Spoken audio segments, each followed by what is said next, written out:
Hi, welcome back. I'm Jess. Today I'll talk about the 9 best nonfiction books I read last year. Thanks. The first book I'll talk about is Margot Lee Shetterly's Hidden Figures. It was really interesting. I did not know a lot of that history. This is about the shuttles going into space. It's been over a year since I read this. The book itself was really good. I really enjoyed reading it. I think, though, the movie did a really good job of adapting it. It's one of the few cases where I'd say you could either read the book or watch the movie and be probably just as happy. The next nonfiction book I read, Make Your Bed by Admiral William H. McRaven. I believe this was a commencement speech he made at a college or university. It was short, it was a speech, but I feel like it did a nice job of being kind of motivating and inspiring. I always really enjoy commencement speeches, so if you also enjoy commencement speeches, add this to your list. Though I think my favorite commencement speech is probably still by Neil Gaiman because it's Neil Gaiman. This one was still really good. Another nonfiction book I read was Biased by Jennifer L Eberhardt. What I remember from this one is that she was researching bias among police forces and also trying to help a police force unit identify their own bias and maybe sort of check that in the process of doing their jobs. One of the things that really stood out to me that I haven't been able to forget since reading this was one of the police officers who underwent the bias training was himself a Black man. He was out and about doing a sort of plainclothes investigation, or just maybe he was just out in the course of a regular day. Anyway, he saw a Black man and thought that that man seemed suspicious for some reason. He couldn't really identify, why this man seemed so suspicious, other than, oh, well, he's a little scruffy. Plenty of men don't really shave. Oh, he's not very well kempt. Plenty of people don't iron their clothes. There are a lot of little details that he was just pinging on that I think if it hadn't been a Black man, he wouldn't have pinged on, even though he himself was Black. Well, turns out it was just his reflection in a glass, like a very reflective glass building. And that really stood out to me of just how deeply entrenched his own bias was, that he didn't even recognize himself first. He saw instead someone suspicious. And a friend of mine a long time ago had read a book that her takeaway was, we're all a little bit racist. And I mean, that's not a comfortable thought, that we all have bias that sometimes we're not even aware of. But we do have it, regardless of the uncomfortability of that thought. So this was a good read, and I think it's also good practice to just sometimes question your own biases. You never know what will crop up. Next nonfiction pick, Jennette McCurdy's I'm Glad My Mom Died. I am a little bit too old to have watched shows that Jennette McCurdy was in when she was a child actor, so I didn't go into this knowing really anything about her or about her time with Nickelodeon. This was interesting. I think she did a really good job of showing how her relationship with her mother particularly was complicated, and that you can still love someone and have a very complicated relationship with them. It was difficult to read at times, but it was very, very good, very well written, I thought she had a very interesting voice. I would read anything else by her if she continues to write. Also, all of the stuff that was going on at Nickelodeon, just, oh, yeah, not great. Not great at all. Another nonfiction pick from 2022 is What Happened to You? Bruce Perry and Oprah Winfrey. So this one is conversations about trauma. It was pretty fascinating, just what I didn't know about how trauma can affect babies, right? Because a lot of people that I know think of babies as being very, very resilient. They just get over a lot of things, but this kind of says opposite, that the first 6 to 18 months of a baby's life can have a really lasting impact on their adult life even. And even before they get to even being adults, it can have an impact on how well they do as children in school and social settings. I did not know that beforehand. On a personal note, I liked how this highlighted some of my own trauma responses that I didn't necessarily have the words to describe before, so that was interesting. I've also found ways of kind of counteracting those responses. Just because you know that you have trauma and just because you know that you respond a certain way in certain situations doesn't mean that's fixed. Intellectually, you understand, oh no, I'm safe right now. Everything's fine. Emotionally, that's where your trauma is. So you're not necessarily going to just be done with that, possibly ever, but definitely not simply because you're aware of it. This was a good read. Parts of it were a little tough. I mean, we're talking about pretty significant traumatic experiences for some people.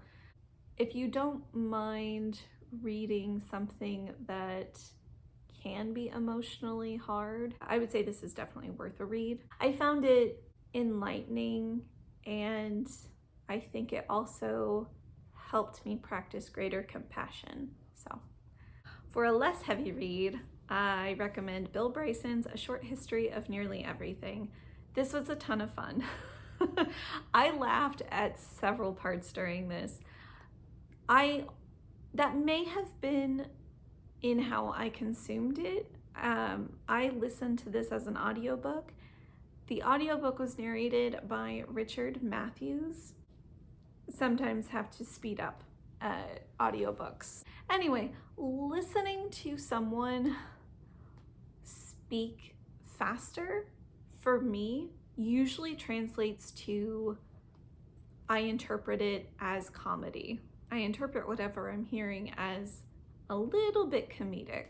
So it's possible that this book is not nearly as funny as I thought it was. And it was just my experience of Richard Mathews reading Bill Bryson's rather chunky book. But it was fun. So the title says what it's about. It's a short history of nearly everything.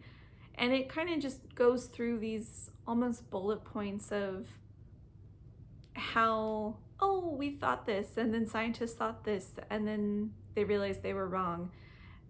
And just like the history of how we've kind of learned over time different facts about science, and even some things that maybe we still don't know.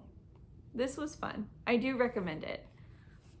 Another nonfiction pick is The Invisible Life of Henrietta Lacks by Rebecca Skloot. So Henrietta Lacks was a Black woman who died fairly young. Her cells have been used in scientific research for decades. And this book is sort of the history of Henrietta Lacks, the way science has used her cells, and then also a series of interviews almost with surviving family.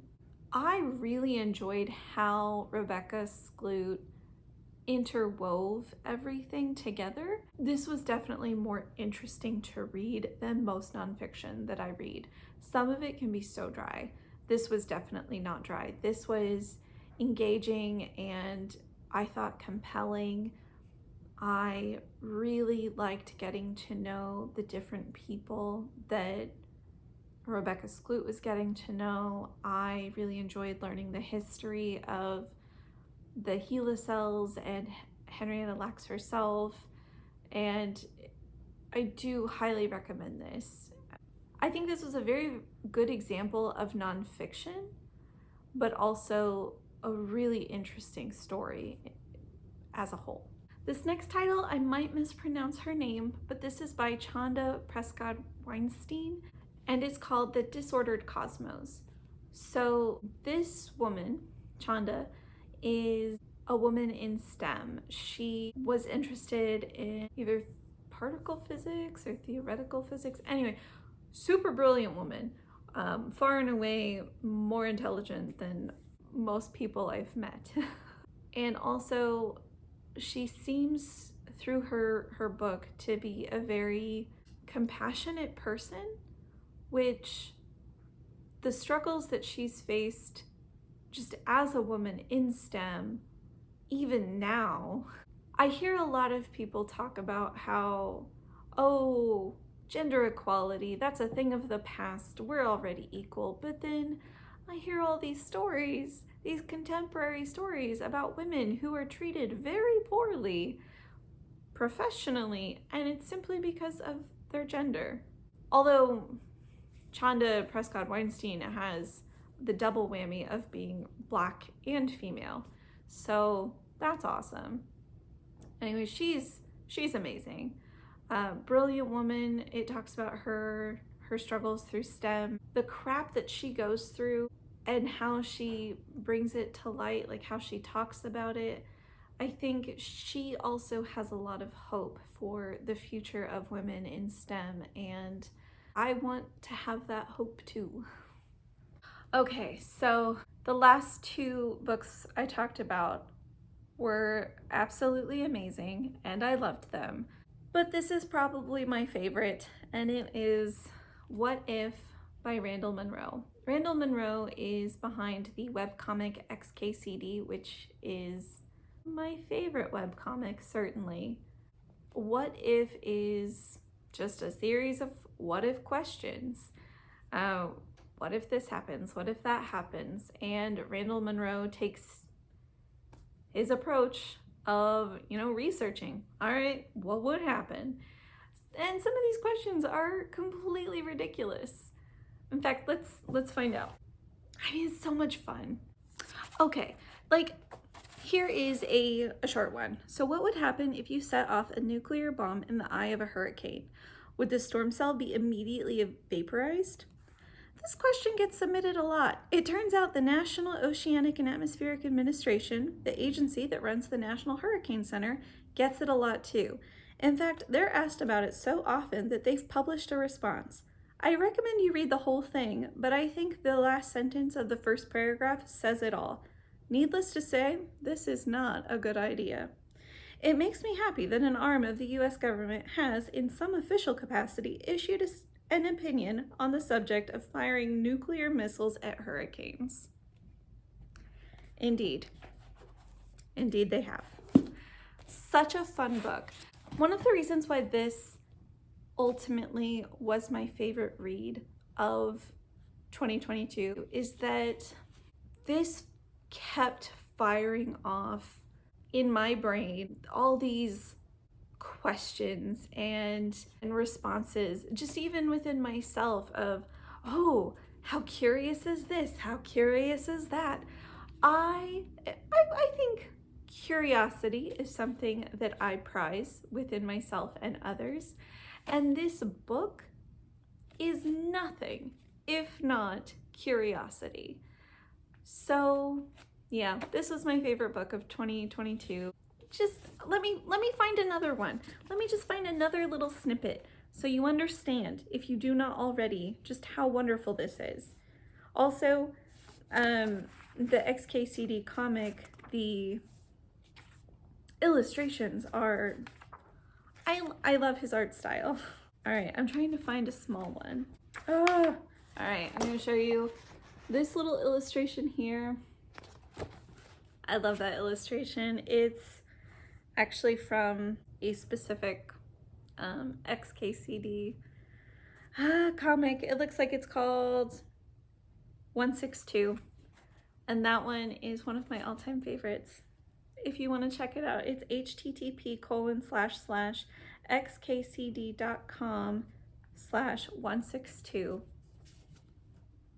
I find it almost unbearably romantic. Anyway, how many Lego bricks would it take to build a bridge capable of carrying traffic from London to New York? Have that many Lego bricks been manufactured? How close would you have to be to a supernova to get a lethal dose of neutrino radiation? What if a glass of water was all of a sudden literally half empty? If you suddenly began rising steadily at 1 foot per second, how exactly would you die? Would you freeze or suffocate first? Or something else? Like, these are the kind of questions that he's answering, or at least attempting to answer. And I love it. I just absolutely love it. Please read it. It's worth it. Also, I found out this year, and I don't know when it was published, but there is a part 2. So that's getting added to my list to buy, because obviously I will need it on my bookshelf. All right. And if I can keep count, those were the 9 top picks from my nonfiction 2022 list. I think that you will enjoy any of these, because why not? They're the best ones. I hope you also had some good books. Happy reading!